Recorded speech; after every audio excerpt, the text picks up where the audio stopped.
welcome to the Steel City. Is everybody ready to go? It's Proclaim the greatest radio show.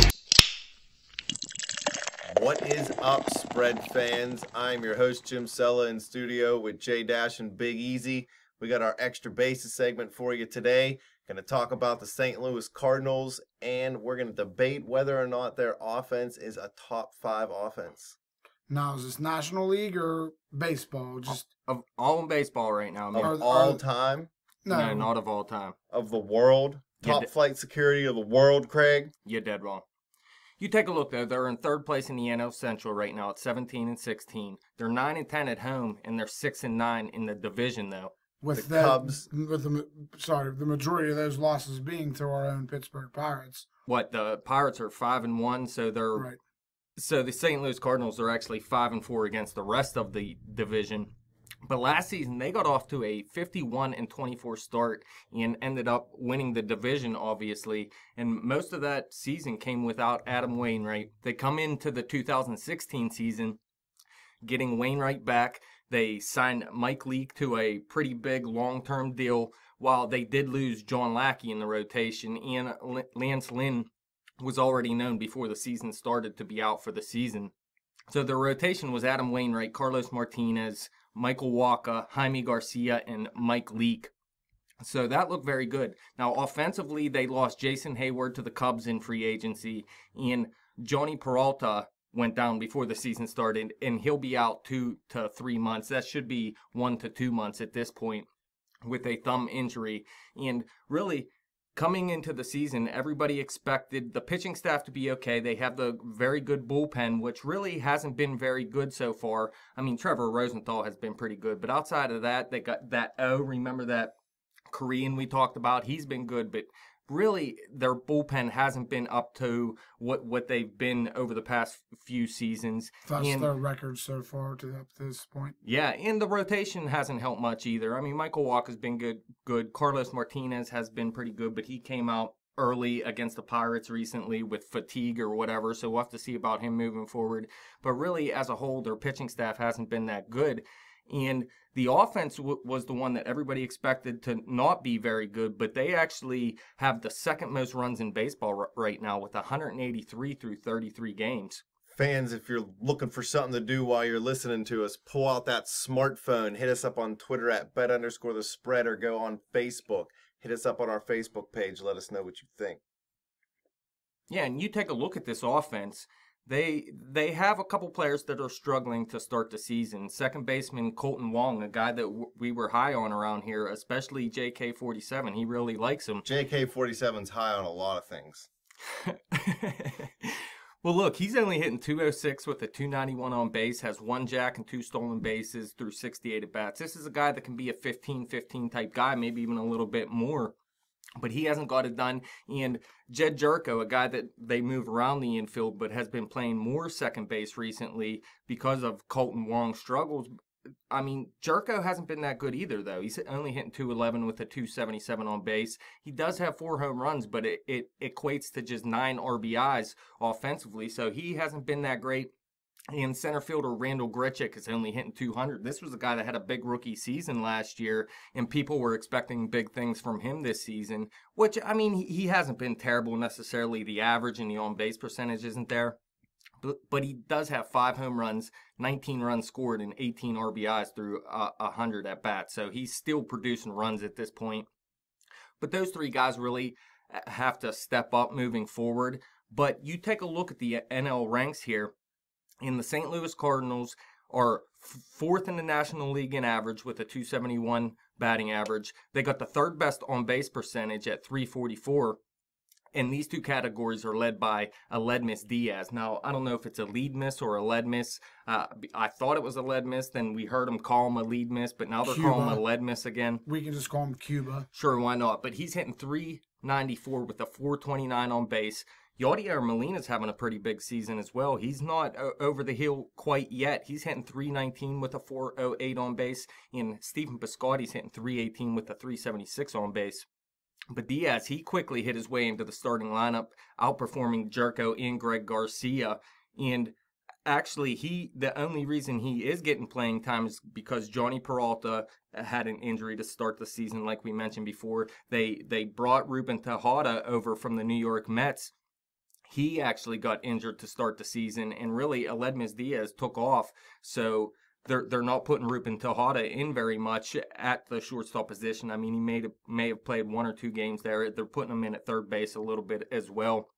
But Aledmys Diaz, I mean, he's been a beast so far. 5 home runs, 12 doubles, 17 RBIs, 23 runs scored. And look at this. Through 99 at-bats, he has 6 walks compared to 9 Ks. This guy has great plate discipline. And we actually did a segment on him if you want to go check it out. Yeah, right. It was called Corked, and it was something Aledmys Diaz. He's just on a tear, and you can go check that out. Now, Jim, we've talked about this off air before. The Cardinals Are beast. And As a franchise. I'm not saying maybe this well, season. right, we've talked about them as a franchise, but until they don't finish first or have a bad season, what is there to say they're not going to do it again? To me, the Cards and the Cubs have flip-flopped from last year, and the Cubs are going to run away with the division, and either the Pirates or the Cards are going to chase them. Now, And do you think that they have the offense to compete with the Cubs? the Cardinals, Right. it's going to be tough. I don't think anybody has the offense to compete with the Cubs, quite honestly. Not in the National League. Look, if it's anybody anyway. in the National League, it's going to be either the Cardinals or the Pirates. Those 3 teams are really at the top of the National League in pretty much every category offensively. The Cubs, the main one is runs, and they're leading in runs right now. But I think the big difference between all these teams has been the Cubs pitching. I mean, their bullpen has been lights out, and their pitching staff has been pretty good so far, although they cooled down a little bit recently. Could you imagine if Schwarber was still playing? It'd be beast. The Cubs, 30, 40-plus home run guy. they really hit it right on a lot of young guys, and then they brought in the right guy to run the team, Joe Madden. I mean, he seems like the guy who can really get the best out of young players. Now, whether he can get them to the promised land is yet to be seen. He could end up being one of those guys great at developing, but not necessarily great at finishing. I mean, you could say the same thing about Matheny, though, and probably you could say he's underrated as a manager. For example, you talk about young guys. What about Piscotty? I mean, he's there, right? Yeah, he's leading the team in hits. He has 41 hits, and the St. Louis Cardinals as a team, they're 5th in hits in the National League. Piscotty, sort of like Grichuk, had a big rookie season last year. He could have been called up a little bit earlier in his career. They let him stay down in the minors for a pretty long time, and it paid off for him because, I mean, he hasn't really struggled in the big leagues at all, and he's showing a little bit of power this year as well. Has 5 home runs, 21 RBIs, and 22 runs, hitting .318, a .376 on base. This is always a guy I liked. He wasn't someone that gave you a ton of speed, a ton of power, a ton of anything, but he's one of those St. Louis Cardinals type players like a Matt Carpenter that just gets it done. Now, Matt Carpenter, he's something else. Believe it. We talked about him earlier. They have solid veterans, and until they sprinkling in some couple good young guys. With some young guys. Top 5 offense In the National League, yes. National League right now, yes. Major leagues, I'll give them top 10. Not National League, no. Major leagues. This is what I'm talking about. See, I'm saying about 7. You're saying maybe. no, they're 2nd in the league in runs scored. I mean, Now, that's the biggest number. Do you mean we're as talking of right now? Yeah, or throughout the whole year? This year. Well, yeah, I'm not saying they definitely are. I'm just saying they're scoring run. Listen, coming into the last year, they will not finish as a top 5. Last year offense. they were I think in the they'll middle of the finish league. around 7. It was all about their pitching 10. staff last season. Their offense last year was middle of the National League. Now this year, everybody's saying they're going to have a down year. Their offense, they're getting rid of Jason Heyward. You know what I mean? Matt Holliday's getting old. But who hasn't done much? Hayward in Chicago. No, he was actually struggling out there in Chicago. I think the Cards will make a move here, not soon, but they'll make a move or two here in the season, somewhere around the deadline. They're just a good franchise. I mean, Always they're going to be there. moves. The Cubs, the Cards, and the Pirates are going to be there.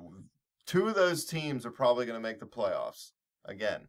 I mean, 2 out of those 3. You'd like to think so, but it's a tough call this season because the Nationals and the Mets, the Giants and the Dodgers. I mean, there's a lot. There's some formidable. There's some good teams. The National League is top end heavy. Yeah.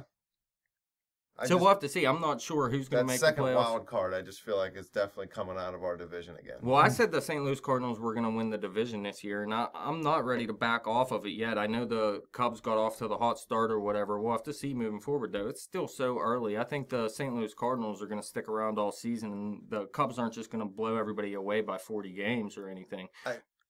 Sorry, Dash. I think the Cubs, like I said earlier, are going to finish somewhere around the same place the Cards did last year, and then the Cards and the Pirates are going to beat each other up down I the could stretch definitely see that happening, man. spot, But you got to remember, coming down to the end of the season, it was just a couple games. If the Pirates would have beat the Reds, the Reds actually swept the Pirates at the end of the season. Right. If it had been the other way around, we're talking a totally different thing here. So, yeah, the Cubs can go out and win the division, but the St. Louis Cardinals and the Pirates are going to be right there till the end, I would have to believe. I know they're already something like 8 games back at this point, but it's still so early.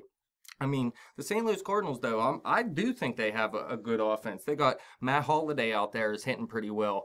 Holiday. I mean, he's not the same Holiday he used to be, but he still has a 252 average with a 333 on base. He's taken the walks, drove in 16 runs, scored 13 in 107 at bats. Still has a little bit of pop in his bat. And like you said, you love Matt Carpenter. Yeah, he gets it done. That dude's a doubles machine, and really, he only has 8 this season, but it's not that terrible. He actually has 132 over his previous 3 seasons, though. Averages 44 per season over the past 3 years. So he's a doubles machine. But last season, he also added power to his game. He hit 28 home runs. That's 17 more than he had in any other season before. They better check him then. And look, Straight up. he already Check has 6 home yourself. runs this season as well. So he's already on that pace to be close to a 30 home run guy. So maybe that's what he is. I mean, he lost some average over the past couple years. He was closer to a 300 hitter. Now he's more of a 270 hitter. Right now he's hitting 264, but he still has that 384 on base, and that's why they put him at the top of the lineup, because he takes a bunch of walks as well. This guy drives in runs, scores runs. He's one of the elite third basemen in the game, obviously. How the Cubs walked Bryce Harper like 7 times in that game. It's what the Pirates should do when Carpenter comes Speaking to of plate. Harper, he was Put him on suspended the for a bench. game. Yeah. Harper's a beast, though. Strasburg, So, 175 you million. Well, a couple other guys I final want to thoughts. talk. No, a couple other guys I got to mention real quick. There's a rookie. His name's Jeremy Hazelbaker. I looked at his minor league numbers. They're not that great or anything. He didn't show a ton of power, but he already has 6 home runs for him in 78 at bats, 14 RBIs, 13 runs. He's hitting 282. Holiday's an old guy, so they sit him a lot. Hazelbaker getting the lineup. They got a pretty deep offense here, and Brandon Moss leads the team with 7 home runs. He's not a great hitter. He's a 233 hitter, but 19 RBIs, 20 runs through 90 at bats. He's driving in people, so he's putting the ball over the wall. At first base, they got a lot of guys that play there. Matt Adams actually has 3 home runs and 60 at bats already. But you look, they're hitting home runs as a team. They're actually second in the National League in home runs with 48.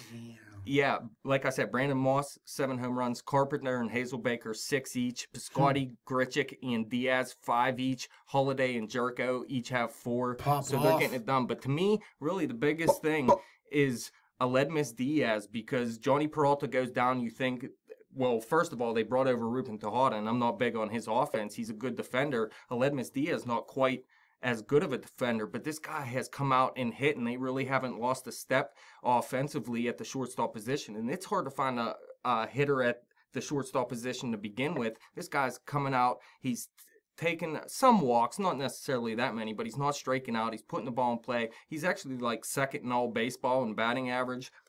So this guy is on a tear right now, and they're going to have to find a way to keep him in the lineup when Jhonny Peralta comes back. Maybe they move him over to second because, like I said, Wong and Jerko haven't been that good so far. Wong, Jerko. So my final thoughts are, I believe in this offense, and I did before the season. I mean, I know you lose Jason Heyward, Jhonny Peralta goes down, whatever, but I even said before the season, look out for Aledmys Diaz. I didn't think this, though. I mean, this is freaking ridiculous what he's doing at this point. But, I mean, around the diamond, I like these guys, and I think they're all good hitters. So other than a lead Mesa fantasy lock in that lineup, give me one. A fantasy lock in this lineup, I mean, Stephen Piscotty's a pretty good player, and Molina at catcher, just because catcher is such a thin position in baseball. I mean, Molina, as long as he's playing, he's getting it done. Nice. I think he has the Zika virus. Fans, hit us up on Twitter at bet_the_spread. Hit me up on Twitter at betjimthewin. Check out the Facebook page at facebook.com/betthespread. Dash is going to start his own sabermetric stat, and he's going to post it you on can find Facebook. it at baseballinsideher.com. You can find me in St. Louis. YouTube.